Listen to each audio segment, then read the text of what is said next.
Hello everyone, welcome to learner B. I am Shivani Chauhan. इस वीडियो में हम लोग देखेंगे क्लास 8 हिंदी की बुक का चैप्टर 1 ध्वनि। तो देखिए, ये जो पोयम है, ये पोयम लिखी है सूर्यकांत त्रिपाठी निराला ने।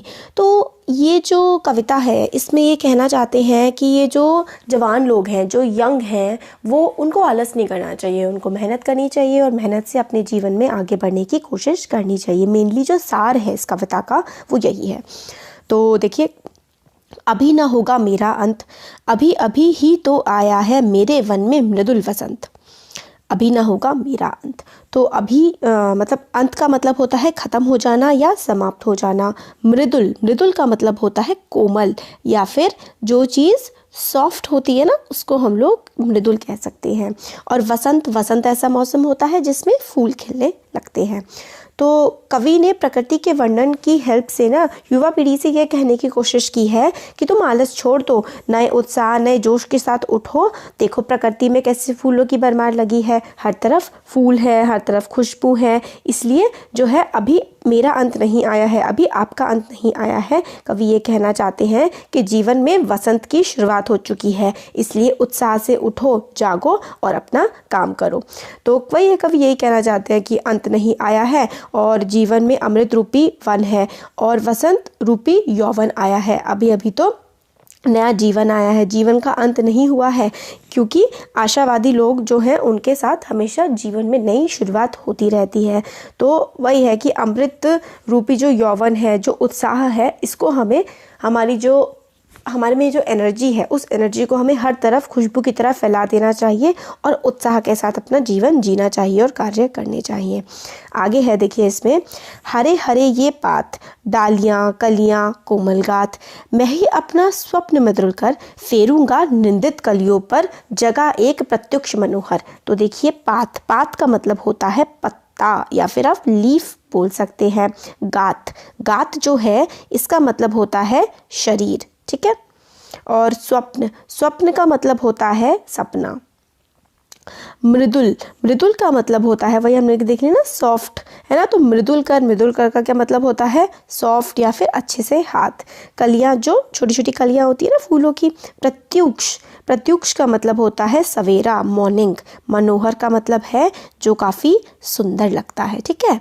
तो हरे हरे ये पात, मतलब जो ये हरे हरे पत्ते हैं, ये जो डालियां हैं, कलियां हैं, और ये जो कोमल गात है, ये जो कोमल शरीर है, ये बहुत ही अच्छा है। मैं ही अपना स्वप्न में तुलकर, और मृदुल, मृदुल हाथ मतलब जो एक इम्पोर्टेंस है हाथ की, इंसान की मेहनत की, फेरूंगा निंदित कलियों पर, मतलब मैं जो है निंदित कलियाँ, निंदित कलियाँ का मतलब है जो सोए हुए युवा है, सोए हुए जो बच्चे हैं, जो अपने जीवन में मेहनत कर सकते हैं, उनको मैं जगाऊंगा, जगह एक प्रत्युक्ष मनोहर, और उनके जीवन में एक नया खूबसूरत सवेरा लेकर के आऊँगा।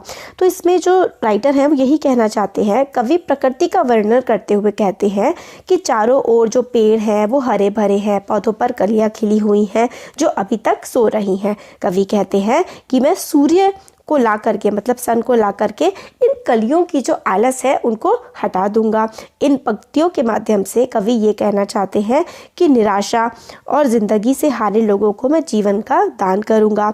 और कवि कहते हैं कि जैसे हर तरफ वृक्ष हैं, पौधे हैं, कलियां खिली हुई हैं, उसी तरीके से मैं जो सूर्य लोगों के जीवन में लेकर के आऊँगा, और वो जो अलसाए हुए हैं उनको मैं उठा करके जागृत करूँगा। वो नई पीढ़ी को प्रेरणा देने की कोशिश करते हैं कि अपने जीवन में उत्साह का संचार करो, जीवन में हरियाली लेके आओ, निराशा को ज़िंदगी से दूर भगाओ, और हिम्मत के साथ, जैसे वसंत में हर तरफ पेड़ खिल जाते हैं, कलियां खिल जाती हैं, पेड़ हरे भरे हो जाते हैं, ऐसे ही जीवन को उत्साहित और हरा भरा बनाओ। आगे है, देखिए, पुष्प पुष्प से तंद्रालस लालसा खींच लूँगा मैं, अपने नवजीवन का अमृत सहर्ष सींच दूंगा मैं। तो यही है, पुष्प का मतलब फूल होता है, तंद्रालस मतलब होता है नींद में आलस की वजह से नींद में छाया हुआ, ठीक है। लालसा का मतलब होता है लालच, नव होता है नए, अमृत का मतलब होता है जो बहुत ही मतलब अच्छा होता है ना, अमृत सुधा भी आप कह सकते हैं। सहर्ष सींच दूंगा मैं, मतलब खुशी के साथ सिंचाई कर दूंगा। तो और फिर आगे है, द्वार दिखा दूंगा फिर उनको मैं, उनको है मेरे वे जहाँ अनंत, अभी ना होगा मेरा अंत। फिर वो आगे यही कहते हैं कि कवि ये कहते हैं कि निराश हताश लोगों के जीवन को मैं खुशियों से भर देना चाहता हूँ। और राइटर कहते हैं कि मैं एक एक फूल से आलस को जो है वो खींच लूँगा, अर्थात मैं जो आलस में पड़े हुए युवा हैं और उनके मन में मैं नए जीवन के अमृत की प्रसन्नता खुशी को घोल दूँगा। कवि कहते हैं कि प्रकृति के द्वारा निराश हताश लोग जो हैं, मतलब जो लोग परेशान हैं निराश हैं, उनके मैं जीवन में नई रोशनी भर दूंगा। और इस तरीके से कवि कहते हैं कि सबको वो खुशी खुशी से कार्य करना सिखाएंगे और युवाओं के जीवन से वो आलस्य को दूर करना चाहते हैं। वो चाहते हैं कि मनुष्य अपने जीवन में नई कलाएं सीखे और वो अपने जीवन को प्रसन्नतापूर्वक आगे बढ़ाए, दुखों को पार करके साहसपूर्वक अपने जीवन को वो जी सके। कवि कहते हैं जो ईश्वर को प्राप्त करते हैं उनका अंत नहीं होता, बल्कि उनकी तो नए जीवन की शुरुआत होती है। कि मेरा, और वो आगे यही कहना चाहते हैं कि मेरा जो है अंत नहीं होगा, मैं अपना अंत नहीं होने दूंगा।